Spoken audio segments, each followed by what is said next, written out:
Hallo zusammen. Heute erzähle ich euch aus dem Leben von der Wilma Rudolph.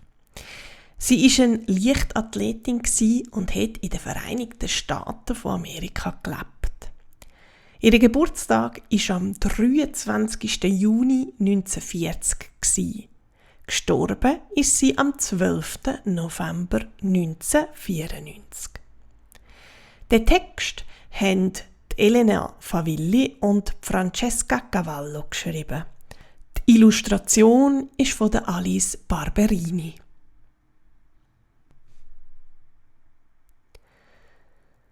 Bevor die Schutzimpfung gegen Polio, Kinderlähmung, erfunden war, haben viele Kinder die schlimme Krankheit bekommen. Eins von ihnen war die Wilma. Nachher war ihr linkes Bein gelähmt. Sie wird sicher nicht mehr laufen, hat ihr Doktor gesagt. Du wirst wieder laufen, das verspreche ich dir, hat ihre Mami gesagt. Jeden Tag ist die Mutter mit der 4-Jährigen zur Physiotherapie in die Stadt gefahren. Und jeden Tag hat eins von ihren vielen Geschwistern schwache Beine massiert. Die Wilma hat gelernt, an Krücken zu laufen. Aber die Kinder in der Nachbarschaft haben sich lustig über sie gemacht. Manchmal, wenn an der Wilma ihre Eltern nicht daheim waren, hat sie geübt, ohne Krücken zu laufen. Das war nicht leicht, aber mit der Zeit ist die Wilma immer stärker geworden. Als sie 9 war, ist wahr geworden, was ihre Mami gesagt hat.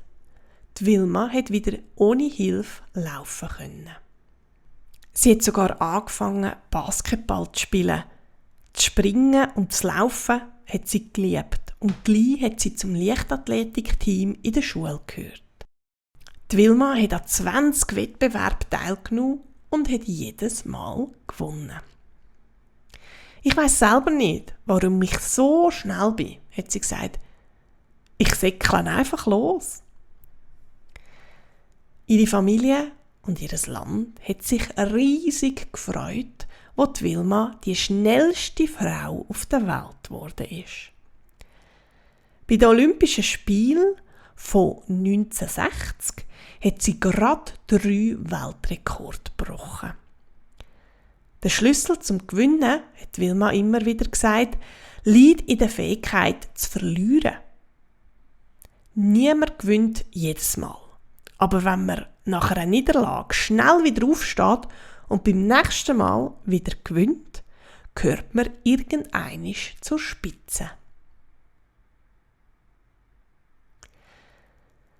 Mein Doktor hat gesagt, ich werde nie mehr laufen. Meine Mami hat das Gegenteil gesagt. Ich habe meine Mami geglaubt. Das war die Geschichte von der Wilma Rudolph. Ich hoffe, sie hat euch gefallen. Bis gleich wieder. Tschüss!